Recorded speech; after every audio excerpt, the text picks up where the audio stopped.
கிறிஸ்துக்குள் அன்பான hope TV நேயர்களே, மீண்டுமாக இன்னொரு நாளிலும் உங்களை சந்திப்பதிலே நான் மிக்க மகிழ்ச்சி அடைகிறேன். எல்லாரும் ஆரோக்கியமாக இருப்பீர்கள் என்று விசுவாசிக்கிறேன். ஜெபத்தோடு கூட நாம் தியானத்திற்குள்ளாக கடன் செல்வோம். எங்கள் பரிசுத்தமுள்ள ஆண்டவரே, இந்த நாளின் செய்தியை நாங்கள் தியானிக்கும் பொழுது பரிசுத்த ஆவியினாலே நிரப்பும். ஆண்டவர் எங்களோடு பேசும். நீர் பேசுகிற வார்த்தைகளை நாங்கள் புரிந்து கொள்வதற்கு பரலோகத்தின் ஞானத்தை கொடுத்தரலும். உடைய வார்த்தைகள் எங்களுக்கும் நேயர்களுக்கும் ஆசீர்வாதமாக இருக்க தேவன் உதவி செய்யும்படியாய் இயேசு நாமத்தில் பிதாவே, ஆமென். கிறிஸ்துக்குள் அன்பான தேவனுடைய பிள்ளைகளே, ஆனபடியால் கிறிஸ்து இயேசுக்குட்பட்டவர்களாய் மாம்சத்தின்படி நடுவாமல் ஆவியின்படி நடப்பவர்களுக்கு ஆக்கினை தீர்ப்பில்லை என்ற ஒரு கருத்தின் மீது நாம் தியானிக்க இருக்கிறோம். ரோமர் 8ஆம் அதிகாரம் 1வது வசனத்தில் இந்த வசனத்தை நான் வாசித்தேன். ஆனபடியால் கிறிஸ்து இயேசுக்குட்பட்டவர்களாய் மாம்சத்தின்படி நடுவாமல் ஆவியின்படி நடப்பவர்களுக்கு ஆக்கினை தீர்ப்பில்லை என்று சொல்லப்படுகிறது. ஆவிக்குரியவர்களாய் எப்பொழுது நம்முடைய ஜீவியத்தை நாம் தொடர்கிறோமோ அப்பொழுது நாம் ஆக்கினை தீர்ப்படையாமல் கிறிஸ்துனுடைய பாதையை செல்லக்கூடியவர்களாய் பரலோகத்தில் சேரக்கூடிய குடிமக்களாய் இந்த உலகத்தில் நாம் வாழ்ந்து கொண்டிருக்கிறோம். ரோமர் 7இல் நிர்பந்தம், தோல்வி, ஆக்கினை பற்றி பவுல் பேசுகிறார். அந்த ஆக்கினை ஒழிந்தது. அதற்கு பதிலாக இயேசு கிறிஸ்துவின் மூலமாக விடுதலையும் வெற்றியும் நமக்கு கிடைத்தது என்று ரோமர் 8ஆம் அதிகாரம் நமக்கு விளக்கமாக எடுத்துரைக்கிறது. இயேசு கிறிஸ்துவை ஏற்றுக்கொள்ள மறுக்கிறவருடைய அனுபவம் நிர்பந்தமான அனுபவமாகத்தான் இருக்க முடியும். அவர்கள் பாவத்திற்கு அடிமைப்பட்டிருக்கிறார்கள். பாவ செயலில் ஈடுபட்டிருக்கிறபடினால் அவர்கள் செய்ய நினைப்பதை அவர்களால் செய்ய முடியாது. இயேசு கிறிஸ்து பாவத்திலிருந்து விடுதலை தருகிறார். நாம் செய்ய விரும்பும் நன்மையான காரியங்களை செய்ய அவர் உதவி செய்கிறார். அந்த விடுதலை நமக்கு உதவி செய்கிறது. பாவத்திலிருந்து விடுதலை ஆகும்போது நாம் நன்மை செய்யக்கூடிய பிள்ளைகளாக இந்த உலகத்தில் வாழ முடியும். பாவ மாம்சத்தின் சாயலாக இயேசு கிறிஸ்துவான இந்த உலகத்தில் மனிதனாக அவதரித்தார். நியாயப்பிரமாணத்தின் நீதி நம்மில் நிறைவேறும்படிக்கு அவர் அப்படி செய்தார். பாவத்தின் மேல் வெற்றியையும் சாத்தியமாக்கினார். விசுவாசிக்கிறவர்கள் அந்த வெற்றியை அவரால் பெற முடியும். அப்படின்னால் அவரை விசுவாசத்தின் மூலமாக அவரை ஏற்றுக்கொண்டிருக்கிறவர்கள் எத்தனை பேரோ அத்தனை பேர்களும் அவர் வெற்றி பெற்றது போல நாமும் வெற்றி பெறக்கூடியவர்களாக இருப்பதற்கு அந்த விசுவாசம் நம்மை என்ன செய்கிறது என்றால் கிறிஸ்துவின் மூலமாக அதை நமக்கு வெளிப்படுத்துகிறது. முதலாவது காரியம், கிறிஸ்து இயேசுக்குட்பட்டவர்கள். ரோமர் 8:1 வாசிக்கப்படும் போல, ஆனபடியால் கிறிஸ்து இயேசுக்குட்பட்டவர்களாய் மாம்சத்தின்படி நடவாமல் ஆவியின்படி நடக்கக்கூடியவர்களுக்கு ஆக்கினை தீர்ப்பில்லை என்று சொன்னது போல, கிறிஸ்து இயேசுக்குட்பட்டவர்கள் என்றால் கிறிஸ்துவை இரட்சகராக ஏற்றுக்கொண்டவர்கள். பாவத்தை விட்டு பாவத்தை முற்றிலும் கிறிஸ்துவினிடத்தில் அறிக்கை செய்துவிட்டு அவருடைய இரட்சிப்பை பெற்றவர்கள், அவருடைய நீதியை பெற்றவர்கள், கிறிஸ்துவை இரட்சகராக ஏற்றுக்கொண்டவர்கள் கிறிஸ்துவுக்கு இயேசுக்குட்பட்டவர்களாக இருக்கிறார்கள். அவர்கள் கிறிஸ்துவை முற்றிலுமாக நம்புவார்கள். கிறிஸ்துவ வாழ்க்கை வாழ்வார்கள். கிறிஸ்துவோடு நெருங்கி தொடர்புடையவர்களாக அவர்கள் இருப்பார்கள். மாம்சத்துக்குட்பட்டவர்கள் என்றால் இயேசுவை இரட்சகராக ஏற்றுக்கொள்ளாதவர்கள். கிறிஸ்து என்றாலே அசகியம், அதோடு கூட ஏளனம், கேலி பரியாசம் இவற்றை செய்யக்கூடியவர்கள் மாம்சத்துக்குட்பட்டவர்களாக இருக்கிறார்கள். பாவத்திற்கு அடிமைகளாக இருக்கிறவர்கள் மரண ஆக்கினைக்கு ஆளாகி அவர்கள் என்ன செய்கிறார் என்றால் இவர்கள் பாவப்பிரமாணத்துக்கு ஊழியம் செய்து கொண்டிருக்கிறார்கள். ஆனால் நியாய பிரமாணத்திற்கு கீழ்ப்படியாமல் நடந்து கொண்டிருக்கிறார்கள். ஒருவன் தன்னை இயேசுவுடன் அர்ப்பணிக்கும் போது தேவனுடைய அவனுடைய உறவில் ஒரு உடனடி மாற்றம் உண்டாக்குகிறது. அந்த மாற்றம் அவனுடைய வாழ்க்கையில் ஒரு பெரிய ஒரு மேன்மையான இடத்திற்கு அவனை கொண்டு செல்கிறது. முன்பு ஆக்கினைக்குள்ளாக இருந்தவன் இப்போது தேவனுடைய பார்வையில் பரிபூர்ணம் அடைகிறான். பரிபூர்ண ஆசீர்வாதங்களை பெறுகிறான். பரிசுத்தமான பாதையிலே நடக்கிறான். தன்னுடைய ஜீவியத்தை கிறிஸ்துவுக்கு ஒப்பு கொடுக்கிறான். கிறிஸ்து தன்னை பரிசுத்தப்படுத்தும்படி தன்னுடைய சரீரத்தை அவருக்கு அர்ப்பணிக்கிறான். அதோடு கூட கிறிஸ்து தன்னுடைய உள்ளத்தில் வாழ்வதற்கு தன்னுடைய உள்ளத்தை சுத்தப்படுத்தி கொடுக்கிறான். கிறிஸ்துவின் நீதி முற்றிலுமாக அவனை மூடுகிறபடினாலே அவனுக்கு ஆக்கினை தீர்ப்பு இல்லை என்று வேதம் நமக்கு சொல்லுகிறது. ரோமர் 8ஆம் அதிகாரம் 2வது வசனத்தில், கிறிஸ்து இயேசுவினாலே ஜீவனுடைய ஆவியின் பிரமாணம் என்னை பாவ பிரமாணம் என்பவர்களின் பிரமாணத்தினின்று விடுதலையாகிற்று. அப்படின்னால் ஜீவனுடைய ஆவியின் பிரமாணம் இது பாவத்திலிருந்து என்னை விடுதலையாக்கிற்று என்றால், முன்பு நான் நியாயப்பிரமாணத்துக்கு கீழ்ப்படியாமல் இருந்ததினாலே நான் பாவத்தில் விழுந்தேன். இப்பொழுது கிருபையினாலே விசுவாசத்தை கொண்டு நான் ரட்சிக்கப்பட்டிருக்கிறபடியினால் நான் என்ன செய்கிறேன் என்றால், பாவத்திற்கு இனி நான் அடிமையாகவில்லை. அந்த பாவத்திலிருந்து விடுதலையாக்கப்பட்டிருக்கக்கூடிய நான் நீதிக்கு அடிமையாக இருந்து நான் என்ன செய்கிறேன் என்றால், என்னுடைய ஆவியின் பிரமாணத்துக்கு கீழ்ப்படியக்கூடியவனாக அல்லது ஒழுக்க பிரமாணத்துக்கு கீழ்ப்படியக்கூடியவனாக நான் இருக்கிறேன். ஜீவனுள்ள ஆவியின் பிரமாணம் என்றால் மனிதர்களை ரட்சிப்பதற்கான கிறிஸ்துவின் திட்டமாகும். இதற்கு எதிரானது பாவம், மரணம் என்பவைகளின் பிரமாணமாக இருக்கிறது. இதன் முடிவு மரணம். கிறிஸ்துவின் பிரமாணம் ஜீவனையும் விடுதலையும் கொண்டு வரும். எந்த பிரமாணமும் நம்மை ரட்சிக்காது. கிறிஸ்துவால் மாத்திரமே நமக்கு ரட்சிப்பு என்பது வேதத்தினுடைய நியதி.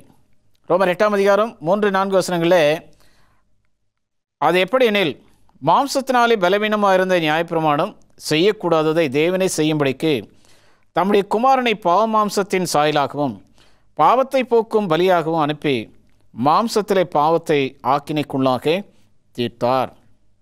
அப்படின்றால் கிறிஸ்து மரிக்கவில்லை என்றால் நாம் பாவத்திலிருந்து விடுதலையாக இருக்க முடியாது. கிறிஸ்து தகுந்த நேரத்தில் இந்த உலகத்துக்கு வந்து அந்த சரியான நேரத்தில் நம்முடைய பாவபாரங்களை ஏற்றுக்கொண்டு அந்த சிலுவை சுமந்து அதில் மரித்ததினாலே நீங்களும் நானும் ரட்சிக்கப்பட்டு இன்றைக்கு கிறிஸ்துவின் சுவிசேஷத்தை நாம் கேட்பது மாத்திரமல்ல, நாமும் மற்றவர்களுக்கு சொல்லக்கூடிய பிள்ளைகளாக இந்த உலகத்தில் வாழ்ந்து கொண்டிருக்கிறோம். மாம்சத்திலே பாவத்தை ஆக்கினைக்குள்ளாக தீர்த்தார். கிறிஸ்து மனிதனாக பிறந்தது ரட்சிப்பின் திட்டத்தில் ஒரு முக்கிய கட்டமாகும். நியாயப்பிரமாணத்தினால் சாத்தியம் அல்லாதது கிறிஸ்துவால் சாத்தியமாயிற்று. நியாயப்பிரமாணம் என்னை பாவத்திலிருந்து விடுதலையாக்கப்பட முடியவில்லை, ஆனால் கிறிஸ்துவான இந்த உலகத்திற்கு வந்து என்னை பாவத்திலிருந்து விடுதலையாக்கினார். அப்படியானால் நியாயப்பிரமாணம் செய்யாததை கிறிஸ்துவானவர் எனக்காக செய்தார் என்று வேதம் நமக்கு சொல்லுகிறது. மாம்சத்தையும் அதன் ஆசை இச்சைகளின் சிலுவையில் அறைந்தார். மாம்சத்தின்படி நடத்தல் என்றால் சுயநல ஆசைகள் நிறைந்தவனாக நடந்து கொள்ளுதல்.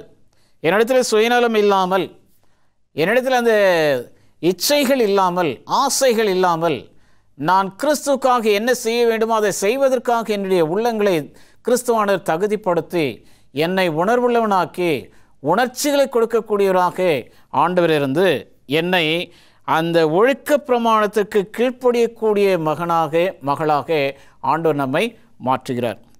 ஆவியின்படி நடப்பதென்றால் நியாயப்பிரமாணத்தின் நீதியான கோரிக்கைகளை நிறைவேற்றுவதாகும். பரிசுத்த ஆவியின் உதவியால் தான் இது முடியும். இதில் கிறிஸ்துவில் மட்டுமே விடுதலை உண்டு. கிறிஸ்து இல்லாமல் விடுதலை இல்லை. கிறிஸ்து இல்லாமல் நமக்கு அந்த ரட்சிப்பும் இல்லை. கிறிஸ்து இல்லாமல் நமக்கு நீதியும் கிடையாது. எதுவுமே இல்லை. ஆகையினாலே நாம் கிறிஸ்துவை பற்றி கொண்டு அவர் மேல் விசுவாசம் வைத்து இந்த நியாயப்பிரமாணம் நமக்கு என்ன கற்றுக் கொடுக்கிறதோ அதை நாம் மற்றவர்களுக்கு சொல்ல வேண்டும்.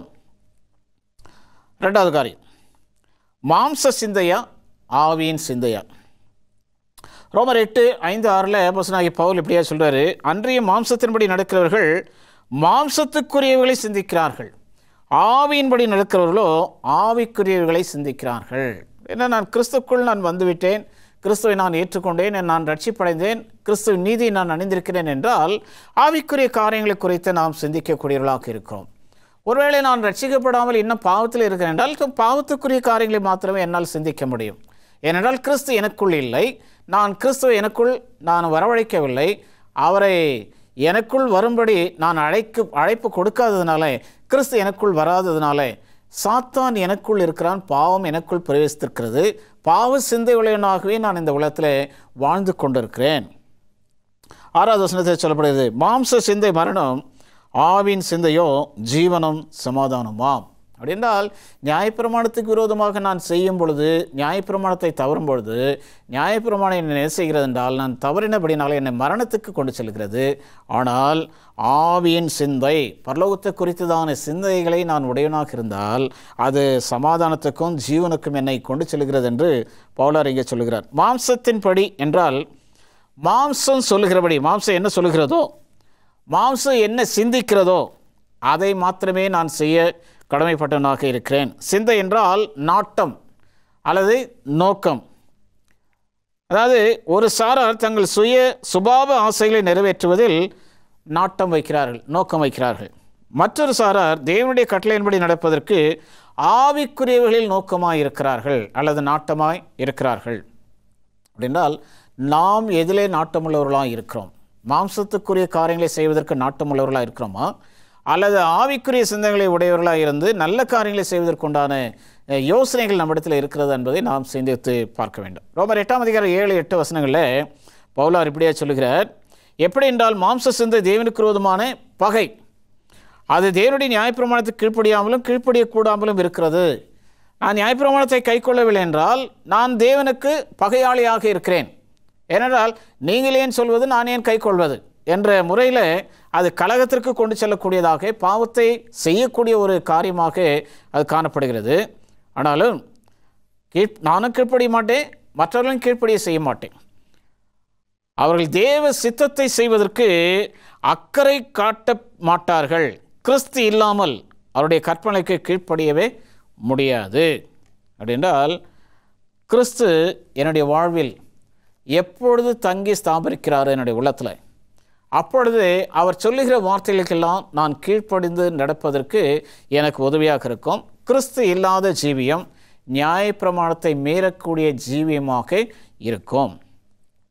இயேசு நம்மில் இருந்தால் ஒன்று ஆவியின்படி வாழ்வோம், அல்லது அவர் வாக்குரைத்துள்ள தேவனுடைய பரிசு ஆவியான மூலம் வாழ்வோம்.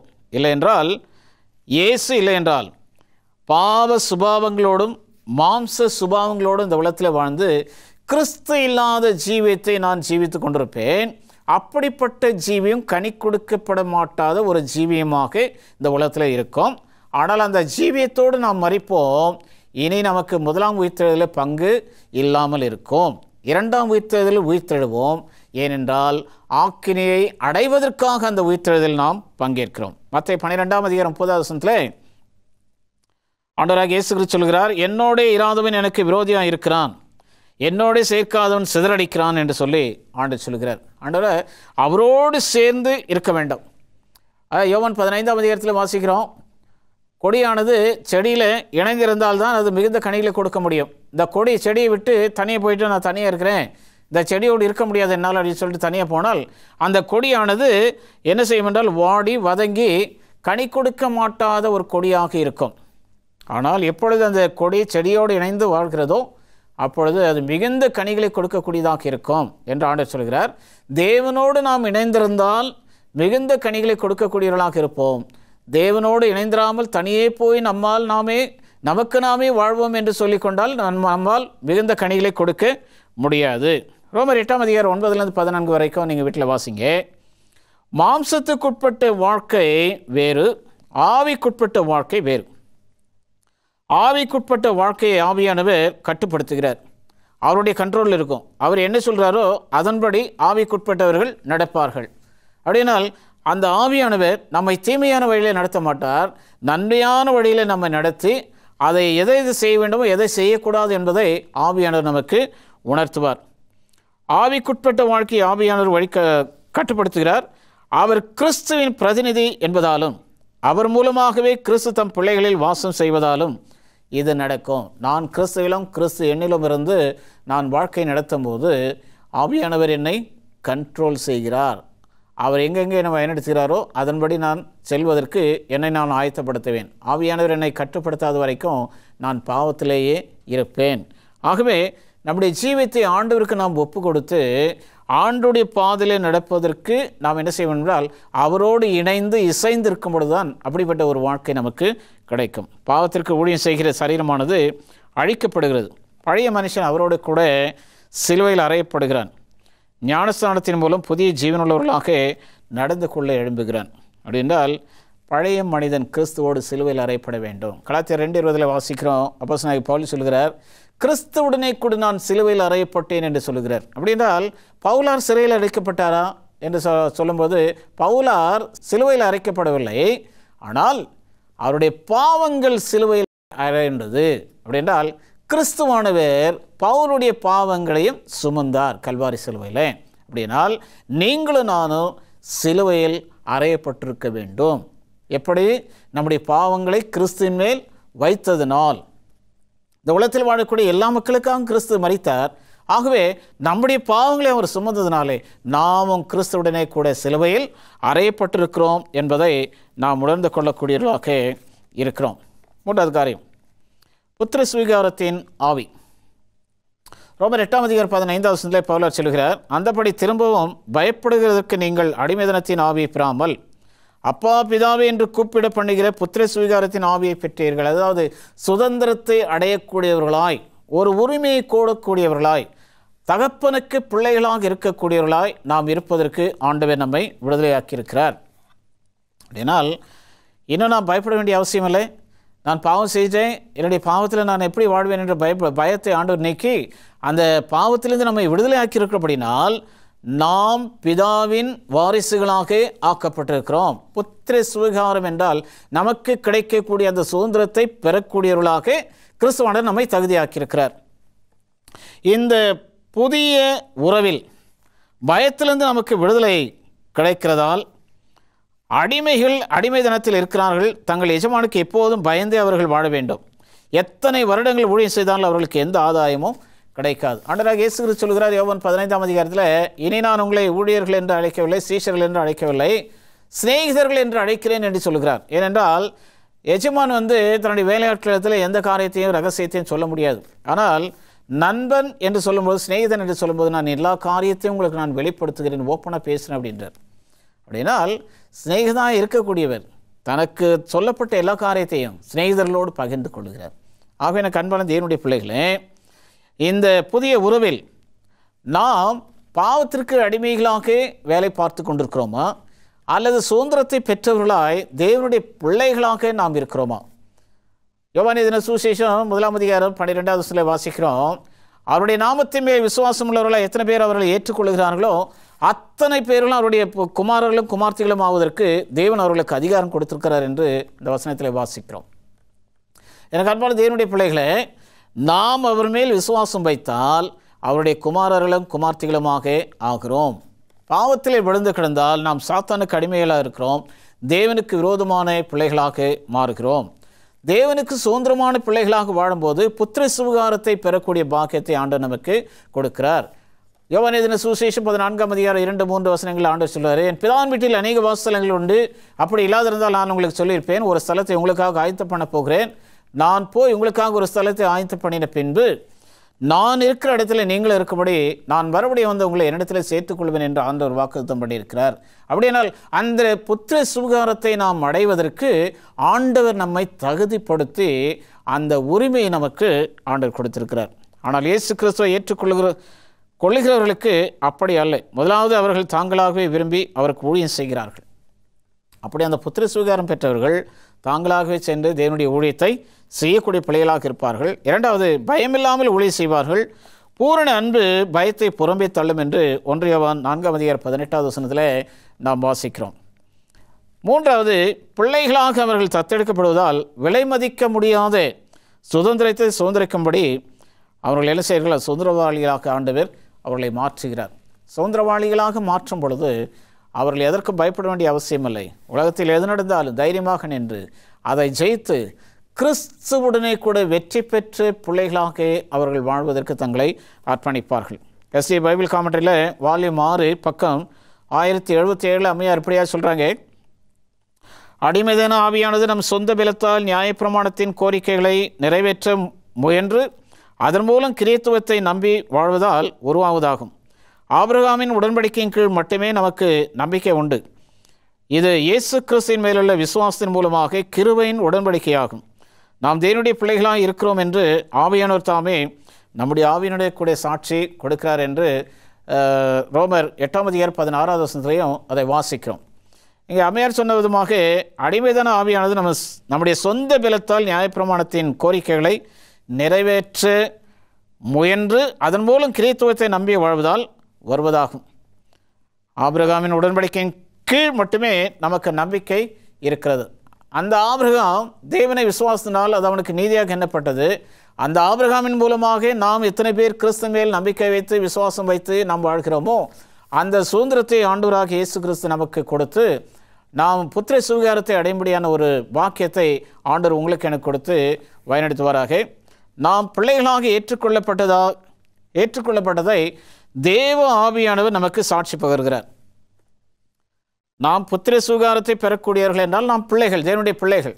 அப்படியானா இதற்கு சாட்சி ஆவியானவரும் அதுக்கு சாட்சியாக இருக்கிறார். ரோமர் 8:17 பவுலார் இப்படியா சொல்லுகிறார், நாம் பிள்ளைகளானால் சுதந்திரமாமே, தேவனுடைய சுதந்திரமும் கிறிஸ்துவுக்கு உடன் சுதந்திரமாமே, கிறிஸ்துவுடனே கூட நாம் மகிமைப்படும்படிக்கு அவருடனே கூட பாடுபட்டால் நாம் சுதந்திரவாளிகளாக முடியும், அல்லது அப்படியே ஆகும் என்று பவுலார் சொல்லுகிறார்.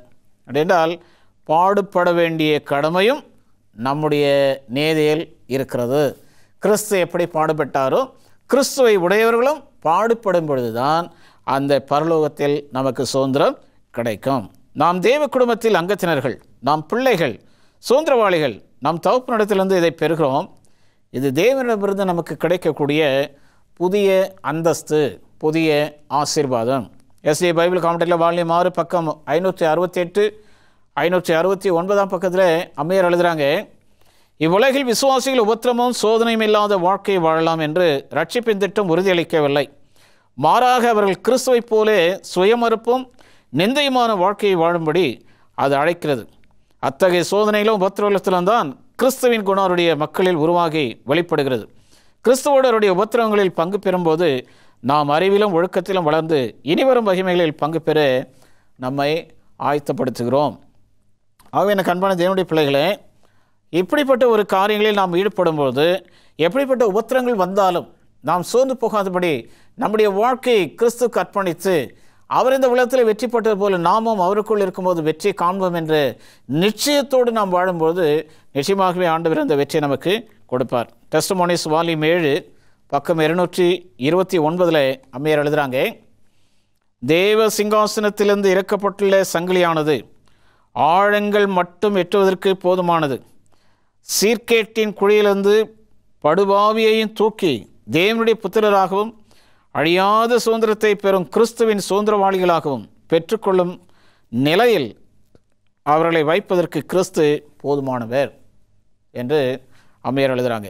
கிறிஸ்துக்குள் அன்பானவர்களே, நீங்களும் நானும் எந்த ஆழமான குழியில் இருந்தாலும் அவர் மேல் விசுவாசம் வைக்கும் பொழுது கிறிஸ்துவானவருடைய கரம் அந்த ஆழத்திலும் நம்மை கரம் நீட்டி நம்மை தூக்கி எடுத்து நிறுத்தி சுதந்திரவாளிகளாக மாற்றி அந்த நித்தியத்தில் நம்மை பங்கேற்க செய்யக்கூடிய வல்லமை கிறிஸ்து ஒருவருக்கு மாத்திரமே இருக்கிறது. அந்த கிறிஸ்துவை நீங்களும் நானும் சுதந்திரட்சியராக ஏற்றுக்கொண்டு அவர் மேல் விசுவாசம் வைத்து சுதந்திரவாளிகளாக நாம் மாறும் பொழுது பரலோகத்தில் இருக்கக்கூடிய அந்த சுதந்திரத்தை நாம் பெற்றுக்கொள்வோம் என்பதில் எந்தவித சந்தேகம் இல்லை. அப்படிப்பட்ட பாக்கியத்தை ஆண்டவர் உங்களுக்கு எனக்கு கொடுத்து ஆசீர்வதிப்பாராக. ஜெபிப்போம். சேனைகளின் கர்த்தாவே, இந்த நேர்மட்ட நீர் எங்களோடு பேசின தயவுக்காக நன்றி செலுத்துகிறோம். கேட்ட சத்தியத்தின்படி நாங்கள் ஜீவிக்க கர்த்தர்களுக்கு உதவி செய்யும். இந்த சத்தியங்களை கேட்டுக்கொண்டிருக்கிற நேயர்களை ஆசீர்வதி, என்னுடைய குடும்பங்களை ஆசீர்வதியும். அவருடைய தேவைகள் எல்லாவற்றையும் கர்த்தர் சந்திக்கும்படியாய் இயேசு நாமத்தில் பிதாவே, ஆமென். கிறிஸ்துவுக்குள் அன்பான தேவனுடைய பிள்ளைகளே, இந்த நாளின் செய்தி உங்களுடைய வாழ்க்கைக்கு ஆசீர்வாதமாக இருந்திருக்கும் என்று நான் விசுவாசிக்கிறேன். நிச்சயமாக நீங்கள் எல்லாரும் ஆசீர்வதிக்கப்பட்டு இருப்பீர்கள். நீங்கள் இந்த நிகழ்ச்சியை கண்டு கொண்டிருக்கிறீர்கள். உங்களுடைய நண்பர்களையும் இதை அறிமுகப்படுத்தி அவர்களும் இந்த நிகழ்ச்சியை காணும்படி செய்யுங்கள். உங்களுடைய விண்ணப்பங்கள் எதுவாக இருந்தாலும் இந்த ஸ்க்ரீனில் காணப்படுகிற எண்ணிற்கு நீங்கள் தெரியப்படுத்துங்கள். உங்களுக்காக ஜெபிக்க ஜெபக்குழுக்கள் ஆயத்தமாக இருக்கின்றன. தயவுசெய்து உங்களுடைய விண்ணப்பங்களை தெரியப்படுத்தி ஜெபித்துக் கொள்ளுங்கள். கர்த்தர் உங்களோடும் உங்களுடைய குடும்பத்தோடும் இன்றும் என்றும் இருந்து சதா காலங்களிலும் ஆசீர்வதிப்பாராக. ஆமென்.